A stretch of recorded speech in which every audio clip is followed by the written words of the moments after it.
Hi everyone, আসসালামু আলাইকুম। আজকে বানিয়ে দেখাচ্ছি চিকেন রোল। এর জন্য আমি এখানে নিয়ে নিয়েছি 2 কাপ পরিমাণে ময়দা। এর মধ্যে দিয়ে দিচ্ছি কিছুটা লবণ।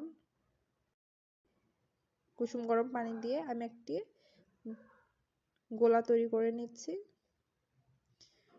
দেখতে পাচ্ছেন আমি কিভাবে গোলাটি তৈরি করেছি। গোলাটি বেশি পাতলাও হবে না, আবার বেশি ঘনও হবে না। আমার গোলাটি রেডি হয়ে গেছে। এখন আমি একটি কড়াইতে কিছুটা পেঁয়াজ কুচি দিয়েছি, কিছুটা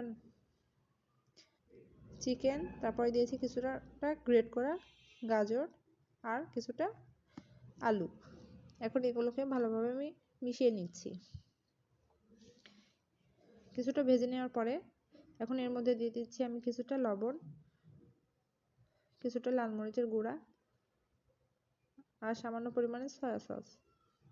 এখন এগুলো আমি ভালোভাবে মিশিয়ে নিচ্ছি।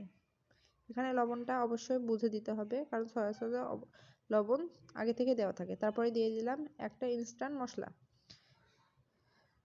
আমার পুরটি রেডি হয়ে গেছে। এখন আমি এবার প্লেন তাওয়া নিয়েছি। এখন এতে যে আগে থেকে বানিয়ে রেখেছিলাম ব্যাটার, ওইটা দিয়ে একটু পাতলা রুটি বানিয়ে নিচ্ছি। দেখতেই পাচ্ছেন আমি কিভাবে করছি, একটু খেয়াল করলে ভালোভাবে দেখতে পাবেন। এখন আমি 30 সেকেন্ডের মতো এপিট ওপিট করে একটু ভেজে নিব। একদম ভাজা যাবে না, সামান্য পরিমাণ ভাজতে হবে। দেখুন রুটিটি কতটি পাতলা হয়েছে।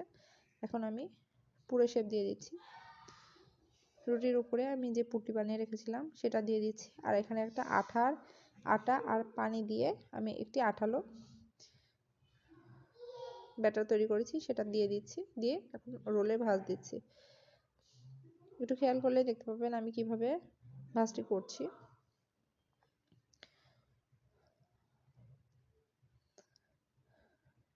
এই সাইডে আমি একটু আঠা মতো এটা লাগিয়ে নিচ্ছি, আটাটা লাগিয়ে নিচ্ছি। এই তো আমার রেডি হয়ে গেল রোল। এভাবে সবগুলো বানিয়ে নিয়েছি। এখন একটি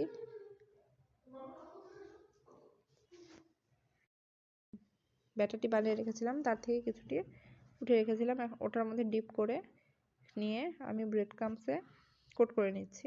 এটা আমার হোমমেড ব্রেড ক্রাম্বস। আপনারা আমার চ্যানেলে ভিডিওটি দেখে আসতে পারেন। আমার সবগুলো রোল কোট করা হয়ে গেছে। এখন আমি তেলে ভেজে নিচ্ছি।